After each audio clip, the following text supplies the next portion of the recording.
ডাবলি বুট কার কার পছন্দ? আমি কিন্তু অনেক পছন্দ করি ডাবলি বুট খেতে, তাই আমি ভিজিয়ে রেখেছি। আসসালামু আলাইকুম, কেমন আছেন সকলে? আশা করছি সকলে ভালো আছেন। ছেলে আমার অসুস্থ, তাই ছেলেকে নিয়ে হসপিটালে এসেছিলাম। ছেলে ভীষণ ঠান্ডা, পেট খারাপ, বমি সব কিছু একসাথে হয়েছে। যাই হোক, ছেলেকে ডাক্তার দেখিয়ে এসে ছোলা বুট যেগুলা ডাবলি বুট ভিজিয়ে রেখেছিলাম সেগুলাই সিদ্ধ বসিয়ে দিয়েছি।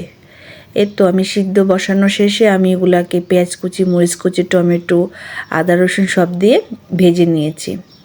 আপনারা কারা কারা ছোলা বুট খেতে পছন্দ করেন বা ডাবলি বুট খেতে পছন্দ করেন?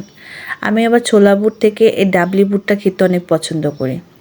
অনেকে রোজা আসলে রোজার মধ্যে খায়, কিন্তু আমার অলওয়েজ ডাবলি বুট খুবই ভালো লাগে। তাই আজকে আমি ডাবলি বুট রান্না করেছি। একটু পরে মুড়ি মাখিয়ে খাবো। কেমন হলো আশা করি কমেন্টে জানাবেন।